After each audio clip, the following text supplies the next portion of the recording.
Welcome to Card Corner. These are the cards. That's the corner. Today I've got something a little bit different. They are Dino Headset cards. I don't know exactly what to expect here. The only thing that I can see is the back of the Tyrannosaurus Rex card. But we're always interested in some dinos here on Card Corner, so let's open them up and see what we get. Hoping to find some cool artwork on the back. One of the things that I like about the dinosaur artwork is that it really shows like how our perceptions of dinosaurs have changed over time. You get the paintings from like way a long time ago and they look totally different to how the dinosaurs that we depict now look. I think that's pretty neat. Even if they don't look realistic, they still look pretty cool. All right, the Dinocardz Headset Family Tree Puzzle is a unique collection of cards that combine together to form a large generalized dinosaur family tree, showing the relationships between various dinosaurs and other early reptiles. Different eras are color-coded for blue for Jurassic and pre-Jurassic origins, green for Jurassic, yellow for Cretaceous. The earlier eras are placed at the bottom, and successive cards are placed above these, representing the evolution of dinosaur types. The first dinosaurs to evolve are at the bottom, the last animals to survive are at the top. This is not intended to represent every known genus or species. Many are not represented here. Rather, it provides a broad overview of several select significant groups. The branches reflect general connections between animals, not necessarily direct evolution from one species to another. So I guess it's to show just like when different species were around. Well, let's check it out. First we've got Euparkeria from the early Jurassic, 240 million years ago. This small active thecodont, socket-toothed reptile, was among the group of early reptiles from which Dinosaurs may have evolved in the Triassic era. It had a relatively large head with sharp serrated teeth for eating small animals. Its skull shows the typical archosaur ruling reptile openings in front of the eye and in the lower jaw, characteristics retained by most dinosaurs. In some later dinosaurs, the openings became closed. So we got the skull on the back. We've got the year and a picture. I think that's cool. It's lots of information. Like sometimes I complain that the cards have nothing or not enough on the back, but I think that this is a good amount. Haven't heard of any of these dinosaurs before. The Lethosaurus. He's from 210 million years ago. This nimble little dinosaur, 3 feet long, was a plant eater, as indicated by the flat leaf-shaped teeth, best suited for shredding, not chewing plants. This contrasts with its cousin, Herrerasaurus, which had cheek teeth for chewing plants. Cheek teeth. Lethosaurus was one of the first ornithischian, or bird-hipped, and plant-eating dinosaurs, a group that includes the duckbill and armored dinosaurs. Its lower jaw ended in a toothless predentary bone, a characteristic of ornithian dinosaurs. So I'm going to keep this guy up here because he has cheek teeth. Next up, we've got Herrerasaurus.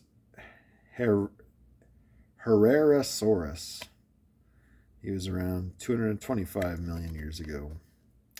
One of the earliest known dinosaurs, Herrerasaurus belonged to one of the two main branches, the Saurischian or lizard-hipped dinosaurs. They evolved from thecodont ancestors such as Euparkeria. Herrerasaurus walked on 2 legs and had a relatively large head with sharp teeth for tearing flesh, a precursor of large carnivorous descendants to come. A recent discovery from the same area of Argentina Er- Aeroraptor seems to be an even earlier dinosaur, dating back some 228 million years. Herrerasaurus is not as cool as Lethosaurus. Next up, we've got Plateosaurus from 210 million years ago. So we're 0 for 4 for me and knowing the dinosaurs. Noted for its skull's distinctive frown, a result of the downturned snout and rear of the jaw, Plateosaurus had a mouthful of serrated, leaf-shaped teeth specialized for shredding through plant fiber. This prosauropod may have been an ancestor to the much larger plant-eating long-necked sauropods that flourished later. In the Jurassic period, Plateosaurus was larger for its time, with a relatively small head and a fairly long neck, a trend that sauropods took to the extreme. Plateosaurus. Next up is Camptosaurus. It's cool that it's like the heads, but I would also prefer to see what the rest of them looks like. A lot of skulls. This early relative of Iguanodon was among the first in a line that led eventually to the duck-billed dinosaurs, the ornithopods. In fact, it is often classified as an iguanodontid. Characteristics of this group include a toothless beak and rear teeth adapted for shredding plant food. Also, like those later relatives, it probably had cheek pouches to hold in the shredded food. Its skull was long and low, with its eyes set somewhat to the center. Grooves in its jaw suggest it may have had a retractable tongue used for grasping twigs. Alright, now we've got Dilophosaurus. If I'm not mistaken, that is the one from Jurassic Park. Dilophosaurus was the first large flesh-eating dinosaur, or carnosaur. Like all carnosaurs, it walked on 2 legs and had a relatively large head with sharp teeth. Its upper teeth were especially large. Unique to Dilophosaurus were a pair of thin, bony crests atop its head. These were perhaps used to regulate body temperature or for display purposes. Perhaps only males had their crests. Dilophosaurus. Maybe I can get the guy that played Nedry to sign that one. Ceratosaurus. He's from the late Jurassic. Ceratosaurus had a skull similar to Allosaurus with brow ridges just ahead of its eyes, but it was unique among large theropods in having a predominant nasal ridge. The ridge may have been larger in life due to a horn sheath than it appears on the fossilized skull. Perhaps only males had the feature, and this horn may have been used to nudge in battles between rival males.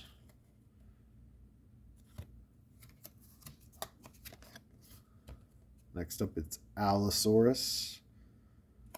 Probably, I do know this one. Allosaurus was the largest predator of the Jurassic period, nearly as large as its later descendant, Tyrannosaurus, but less heavily built. Cavities in its skull provided for muscle attachments and reduced its weight, as in other carnosaurs. The flesh of its middle jaw had a flexible hinge, helping it swallow huge chunks of flesh. A pair of ridges lined the top of its snout, with a large hornlet rising just above each eye. I gotta say, I think that while the cheek teeth are cool, Allosaurus is probably cooler. Next up, we've got Diplodocus.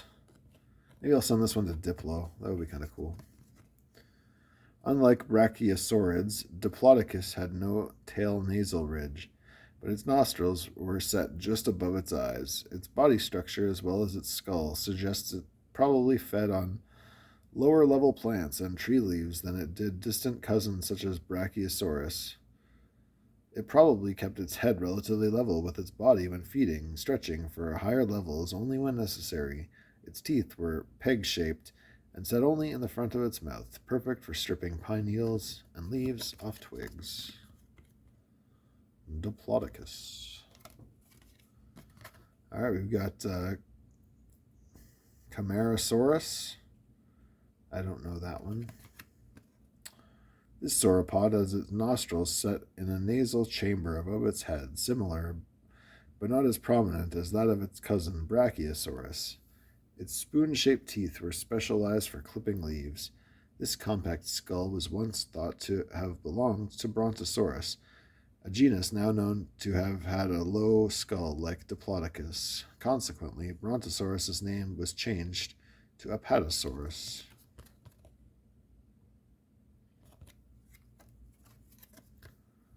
Speaking of Brachiosaurus, here he is.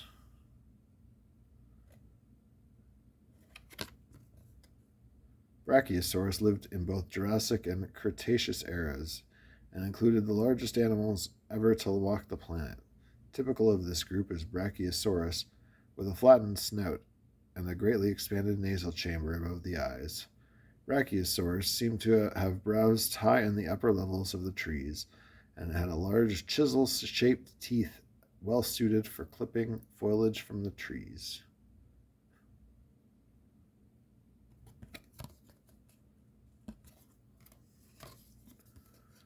Here is Antarctosaurus.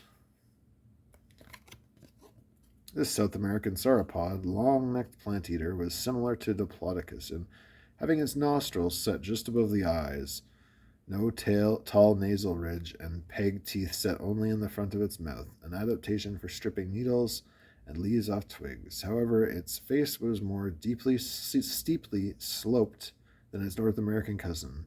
It was among the last surviving sauropods. It's kind of funny. All right, we've got Carnotaurus. I think I recognize that one from one of the Jurassic World movies. This South American genus was unique among carnosaurs, having a compact bulldog head and a pair of large horns over the eyes. The horns may have been used in battles between rival males, since Carnotaurus had no natural enemies and relied on its teeth to subdue prey.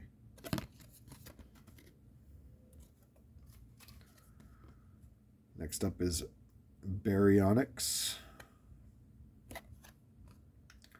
Baryonyx has a very distinctive skull, unique among theropod dinosaurs.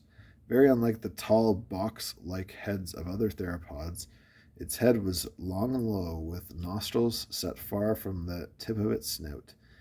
In fact, the entire skull, specialized for snatching and eating fish, suggests a life and diet similar to that of crocodiles. A small midline crest or horn projected above its head. I really wish I could see the rest of the body of the dinosaurs on these. All right, next up we've got Corinthosaurus. Corinthosaurus was a Lambiosaurine, or crested duckbill dinosaur. Its crest was apparently largest in adult males, suggesting it served in mating rituals and in gender identification as well as species identification. This may have been the case in all crested duckbills. Note the beak characteristic of all duck-billed dinosaurs, although it took different forms in different species. There was a book that I remember signing out from the library at my elementary school that was kind of like a fancy looking find book, or like it was based on finding these dinosaurs, and the main character was one of these types of dinosaurs, and it was like looking for its mom, or it was the mom looking for the kid or something. And I wish I could remember the name, but it's lost to me. It kind of had like a purple and teal color palette, and like I said, it had like there was like a lot of little dinosaurs in each picture, and the goal was to sort of find the baby / mom. If you happen to remember that book by any chance, please let me know in the comments. It'd be cool if I could find that, but I've been trying to find it for quite a while and haven't been able to yet. So next up is Saurolophus. The form of this Saurolophine Red-crested duckbill's skull suggests it may have sported an inflatable skin flap. This may have created a sound as well as a visual stimulus used in mating rituals or in gender and species identification. Like all duckbills, it had a huge battery of hundreds of teeth for chewing plants, a rare adaptation among reptiles, most of which don't chew food at all. They're only able to bite and swallow unchewed food. That would suck. All right, next up is Lambiosaurus. He's got quite the do there. One of the largest duckbills, Lambiosaurus is the prototype for the large crested Lambiosaurine, one of the three basic duckbill types. Lambiosaurines have large hollow bony crests in a variety of shapes and sizes. The crests may have served to identify species, produce sounds, or enhance the sense of smell via the enlarged nasal chambers. It's Lambiosaurus. All right, I think we've got three more here. First of the three is Ceratosaurus. I have never heard of this guy either. This large duckbill inhabited what is now China. It was a Saurolophus, or ridge-crested duckbill dinosaur. It was unusual in having a crest that pointed up rather than back. Its unicorn-like horn was actually a nasal tube, not a horn per se. Perhaps this feature served to identify species by its unique shape or the sound it produced. The spike from an incomplete skull. This guy doesn't get the full skull. Yikes. All right, we've got Saurolophus.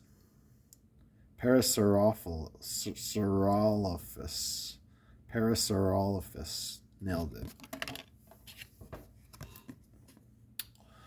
The long tubular head crest of this Lambiosaurine dinosaur extended back nearly 3 feet, and it consisted of a hollow chamber that extended from the nose and doubled back to the mouth. It was once thought to have been used as a snorkel, but the closed-off air chambers show this to be impossible. In fact, it may have been a resonating chamber for trumpeting sounds to help identify its species or warn of approaching danger. Males had a longer, straighter crest than the females. Nasal chamber. Wonder if it got phlegm up in that thing. All right. So the last one is none other than the Tyrannosaurus. It's probably the chase card in the set. Representing the culmination of Carnosaur theropod evolution, Tyrannosaurus rex was the largest, most heavily built, most specialized of all flesh-eating dinosaurs. Its 5-foot long head characterized the life of this killer. 7-inch curved serrated teeth to slice off huge chunks of flesh, forward-facing eyes, binocular vision to focus on prey, and a bite so powerful its lower jaw was nearly as massive as the upper skull. All right. I have to say I think Tyrannosaurus probably wins. Although I do think that these like duckbill guys, their heads lend well to the fact that it's only the heads. Let me know which dinosaur you liked in the comments. Let me know if you think that this was a good idea to make a video about this, or if you think that this was kind of dumb. I do like dinosaurs, but I kind of understand if it's like a little bit of information overload, and I would appreciate your full honesty in that regard.